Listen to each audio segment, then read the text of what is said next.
আল্লাহ রাব্বুল আলামিন বলেন, হে নবী আপনি বলে দিন, যদি তোমরা আল্লাহর ভালোবাসা পেতে চাও, কুল ইন কুনতুম তুহিব্বুনাল্লাহ,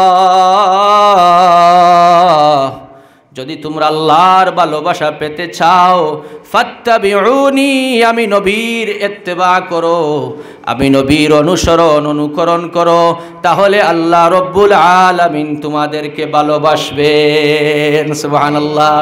নবীকে, নবীর অনুসরণ করলে, নবীর ইত্তেবা করলে কাকে ভালোবাসা হয়? আরো জুড়ে বলেন, কাকে ভালোবাসা হয়? নবীর ভালোবাসা হয়। আল্লাহকে পেতে হলে নবীকে ভালোবাসতে হবে, নবীর অনুকরণ করতে হবে।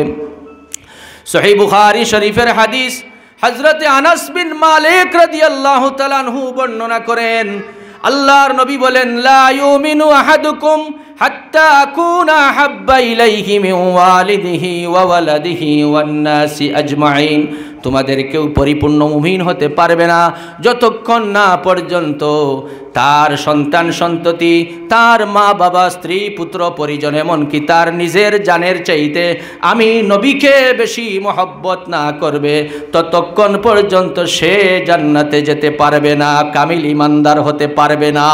সুবহানাল্লাহ কোন, আরো জোরে কোন সুবহানাল্লাহ। আমার প্রিয় ভাইয়েরা, আল্লাহর নবী এক হাদিস বলেন, عن أبي هريرة رضي الله تعالى عنه قال قال رسول الله صلى الله عليه وسلم كل أمتي يدخلون الجنة إلا من أبى قيل من أبى قال من أطاعني دخل الجنة ومن أصاني فقد أبى।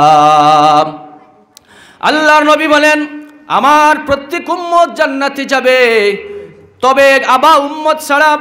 সাহাবায়ে কেরাম রিদওয়ানুল্লাহি তাআলা আলাইহিম আজমাইনরা প্রশ্ন করলেন, ওগো নবীজি, আপনার আবা উম্মত কারা?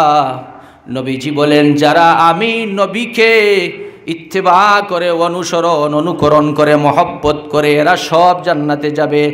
আর যারা আমি নবীর সুন্নাহকে ভালোবাসে না, কোরআন প্রেমীদেরকে ভালোবাসে না, আলেম উলামাদেরকে ভালোবাসে না, ইসলাম যাদের ভালো লাগে না, ইসলামকে যারা মৌলবাদ বলে গালি দেয়, আমি নবীর বিরুদ্ধে ব্লগে লিখে, আমি নবীর চরিত্রের উপরে মানহানি করে, আল্লাহর নবী বলেন, এরা হলো আমার আবা উম্মত, এরা আমি নবীকে অনুকরণ করে না, বরং বিরোধিতা করে, এরা কখনো আল্লাহর জান্নাতে যেতে পারবে না। নাউজুবিল্লাহ পড়েন।